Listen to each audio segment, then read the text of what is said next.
બોલો માં દશામાં માત કી જય. દશામાં વ્રતની કથા. દિવાસો આવ્યો ને દશામાના વ્રત આવ્યા. તો ચાલો મિત્રો દશામાના વ્રતની કથા કરીએ. બોલો દશામા માતની જય. કર્ણાવતી નામના નગરનો રાજા કર્ણદેવ ખૂબ જ અહંકારી અને વિલાસી હતો. તેના અભિમાન અને ભોગવિલાસનો કોઈ પાર ન હતો. તેની કમલાવતી નામની એક ગુણવાન અને ચારિત્ર્યશીલ પત્ની હતી. તે જેટલી આસ્તિક હતી એટલો જ કર્ણદેવ નાસ્તિક હતો. રાણી કમલાવતી કર્ણદેવને ઘણીવાર સમજાવતી કે અભિમાન સારી વસ્તુ નથી. માણસે ધર્મ કાર્યમાં પણ ધ્યાન આપવું જોઈએ. સુખ અને વૈભવ આજે છે, કાલે નથી. પરંતુ રાજા તો રાણીની આ સલાહ માનવાને બદલે ઉલટો વધુ ને વધુ બગડવા લાગ્યો. તે સુરા અને સુંદરીના મદ અને કેફમાં મસ્ત રહેવા લાગ્યો. એક દિવસ નિરાશ રાણી મહેલના ઝરૂખામાં ઊભી હતી. ત્યારે તેણે થોડે દૂર નદી કિનારે કેટલીક સ્ત્રીઓને ભેગા મળી કંઈક વ્રત કરતી જોઈ. તેણે દાસીને બોલાવી એ સ્ત્રીઓ શું કરતી હતી તે જાણી લાવવા મોકલી. થોડી વારે દાસી પાછી આવી અને રાણીને કહ્યું, રાણીજી, આ સ્ત્રીઓ દશામાનું વ્રત કરે છે. રાણી આશ્ચર્ય પામી. તેણે પૂછ્યું, એ વ્રત કેવી રીતે કરાય તે જાણી લાવી છે? હા, તેમણે કહ્યું કે અમે સૂતરના 10 તાંતણા લઈ તેને કંકુથી રંગીએ છીએ અને તેની 10 ગાંઠો વાળીએ છીએ.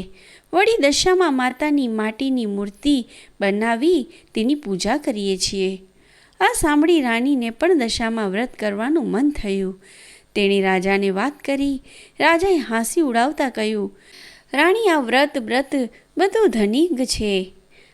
આપણને શેની ખોટ છે કે આપણે આ વ્રતથી પૂરી કરવી છે? ધન દોલત કીર્તિ સુખ સાહેબી સંતતિ બધું જ આપણી પાસે છે, તો પછી તારે આ વ્રત કરવાની શી જરૂર? અને રાજાએ રાણીને દશામાનું વ્રત કરવાની સ્પષ્ટ ના પાડી દીધી. રાણી ઉદાસ થઈને ત્યાંથી જતી રહી. પરંતુ માતા દશામાં પોતાનું આવું ઘોર અપમાન થયેલું જોઈ ક્રોધિત થઈ ઉઠ્યા. તેમણે અભિમાની રાજાને પાઠ ભણાવવાનું નક્કી કર્યું. બીજા જ દિવસે સૂર્યોદય થતાં જ પડોશી દેશનો રાજા લશ્કર લઈ કર્ણાવતી ઉપર ચડી આવ્યો. આ એકાએક આક્રમણથી કર્ણદેવ હેબતાઈ ગયો અને લડાઈમાં હારી ગયો. પડોશી રાજાએ તેનું રાજપાટ ઝૂંટવી લીધું. જીવ બચાવવા રાજા રાણી અને 2 કુંવરોને લઈ નાસી છૂટ્યો. રસ્તામાં રાણીએ કહ્યું, તમે મને દશામાં વ્રત કરવાની મનાઈ કરેલી, એથી માતાજીનો કોપ તમારા ઉપર ઉતર્યો છે. રાજાએ આ સાંભળી રાણીને મારી. આમ ખૂબ તરસ, થાક અને ત્રાસ વેઠતા વેઠતા રાજા રાણી અને 2 કુંવરો એક વાડીમાં પહોંચ્યા. ત્યાં થાક ઉતારવા બેઠા ત્યાં તો એકાએક વાડીના બધા ફૂલ ઝાડ કરમાઈ ગયા. રાજા રાણી અને બંને કુંવરો આ જોઈ હબક ખાઈ ગયા. ત્યાં માળી આવી ચડ્યો. તેણે પણ આ દ્રશ્ય જોયું અને વિચારવા લાગ્યો કે માનો ન માનો પણ આ લોકો જરૂર અકર્મી લાગે છે. નહીંતર હરીભરી લીલોતરી આ રીતે ક્ષણમાં સૂકી ભટ્ટ થાય નહીં. એમને હળધૂત કરી કાઢી મૂક્યા. રાજા રાણી અને બંને કુંવરો નિરાશ વદને ત્યાંથી આગળ ચાલવા લાગ્યા. થોડે દૂર ગયા પછી એક વાવે આવી વાવ જોઈ. બધાને પાણી પીવાનું મન થયું. કુંવરો તો ઝાડ પરથી ચાલતા ચાલતા વાવના પગથિયા ઉતરવા લાગ્યા. પરંતુ વાવમાં ગયા તો બંને કુંવરો અદૃશ્ય થઈ ગયા. રાજા અને રાણી બંને કારમું કલ્પાત કરી ઉઠ્યા. રાજાને હવે મનોમન પસ્તાવો થવા લાગ્યો કે જરૂર દશામાના ક્રોધનો જ તે શિકાર બન્યો છે. પહેલાં રાજ ગયું અને હવે કુંવરો. રાજાએ રાણીને કહ્યું, રાણી, રડીશ નહીં. જેણે કુંવરો આપ્યા તેણે જ કુંવરો પાછા લઈ લીધા છે. રાજા અને રાણી આગળ ચાલ્યા. ચાલતા ચાલતા તેઓ એક ગામના પાદરે પહોંચ્યા. રાજા આનંદિત થઈ ઉઠ્યો અને કહ્યું, રાણી, આ તો મારી બહેનનું ગામ. ચાલ મારી બહેનને મળવા જઈએ. રાજા એક માણસને બોલાવી પોતાના આગમનનો સંદેશો આપવા બહેનને ત્યાં મોકલ્યો. બહેને પોતાના ભાઈ માટે પિત્તળના ગળામાં સુખડી ભરીને મોકલાવી. એ ગળામાં એક સોનાનું સાંકળું પણ મૂક્યું. રાજાએ ગળામાં જોયું તો સુખડીની જગ્યાએ કોલસા અને સાંકળાની જગ્યાએ ફૂફાડા મારતો કાળો તરો નાગ હતો. આ જોઈ રાજા ક્રોધથી રાતો પીળો થઈ ગયો. તેના માન્યામાં ન આવ્યું કે તેની સગી બહેને ગળામાં તેના માટે સાપ મોકલાવ્યો હતો, પરંતુ તે હકીકત હતી. રાજા માથું પકડી વિચાર કરવા લાગ્યો તો તેને સમજાયું કે આ બધું દશામાના ક્રોધનું પરિણામ છે. આથી તેણે ગળના ભોયમાં જ દાટી દીધો. રાજા અને રાણી આગળ વધ્યા. ચાલતા ચાલતા એક નદી આવી. નદી કિનારે ચીભડાની વાડી હતી. રાણીને ખૂબ ભૂખ લાગી હતી. તેણે રખેવાળને એક ચીભડું આપવા કહ્યું. રખેવાળને રાણી ઉપર દયા આવી. તેણે રાણીને એક ચીભડું આપ્યું. રાણીએ ચીભડાને સાડીના છેડાથી ઢાંકી દીધું.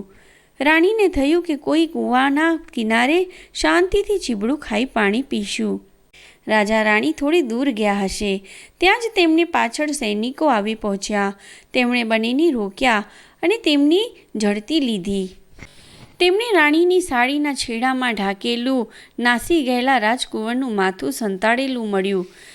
મા દશામાના ક્રોધને લીધે રખેવાળે આપેલું ચીભડું રાજકુંવરનું માથું બની ગયું હતું. સૈનિકો ક્રોધે ભરાયા અને તેમને દોરડીથી બાંધી રાજાની પાસે લઈ ગયા. રાજાએ પણ ગુસ્સે થઈ તેમને તાત્કાલિક જેલમાં પૂરી દેવાનો આદેશ કર્યો. જેલમાં બેઠા બેઠા રાજા રાણી આ ઘટના ઉપર શાંત ચિત્તે વિચારવા લાગ્યા. તેમને ખાતરી થઈ ગઈ કે જે કંઈ બનાવો બની રહ્યા હતા તે બધા દશામાના કોપના લીધે જ બની રહ્યા હતા. તેથી હવે યેન કેન પ્રકારે દશામાના ક્રોધને તો શાંત પાડવો જ રહ્યો. આથી દશામાને રીઝવવા રાણીએ તેમની તપસ્યા કરી. 10 દિવસ સુધી રાજા રાણીએ માના નામના જપ કર્યા અને નકોરડા ઉપવાસ કરી માની માનસિક સેવા પૂજા કરી. પોતે કરેલી ભૂલોને ક્ષમા કરવા માની યાચના કરી. રાજા રાણીની હાર્દિક ભક્તિ જોઈ મા દશામાં તેમની ઉપર પ્રસન્ન થયા અને તેમને સપનામાં દર્શન દીધા અને આશ્વાસન આપ્યું કે ચિંતા કરશો નહીં, સૌ સારા વારના થશે. બીજા દિવસે શત્રુ રાજાને સ્વપ્નમાં આવી મા દશામાએ કહ્યું, હે રાજા, તે નિર્દોષ પતિ પત્નીને વગર વિચારે જેલમાં પૂર્યા છે. તેથી કાલે સવારે તું એમને છોડી મૂકજે, નહીંતર તારો સર્વનાશ થશે. અને હા, તારો કુંવર રિસાઈને જતો રહ્યો છે, તે હજી જીવિત છે, તે સવારે ત્યાં આવી જશે. સવારે કુંવર શેમ કુશળ પાછો આવી જતા શત્રુ રાજાએ રાજા રાણીને જેલમાંથી છોડી મૂક્યા. રાજા રાણી દશામાં માતાનો આભાર માનતા અને ગુણગાન ગાતા ત્યાંથી આગળ ચાલ્યા અને બહેનને ગામ આવી પહોંચ્યા. રાજાને પેલો જમીનમાં દાટેલો ગળો યાદ આવ્યો. તેણે જમીન ખોદી ગળો બહાર કાઢ્યો અને અંદર જોયું તો તેમાં સુખડી અને સોનાનું સાંકળું હતું. બહેનને પણ ભાઈના આગમનની ખબર પડી તો ભાઈ ભાભીને લેવા સામે આવી. થોડા દિવસ પોતાને ત્યાં રાખી બહેને બંનેની આગતા સ્વાગતા કરી. પછી રાજા રાણીએ બહેનની વિદાય લીધી અને આગળ ચાલ્યા. તેઓ પેલી વાવ પાસે આવી પહોંચ્યા જ્યાં તેમના બંને કુંવરો અદૃશ્ય થઈ ગયા હતા. વાવમાં ગયા તો એક ડોશીમાં તે બંને કુંવરોને લઈને તેમની રાહ જોતા ઊભા હતા. રાજાએ પૂછ્યું, આ કુંવરો ક્યાંથી મળ્યા?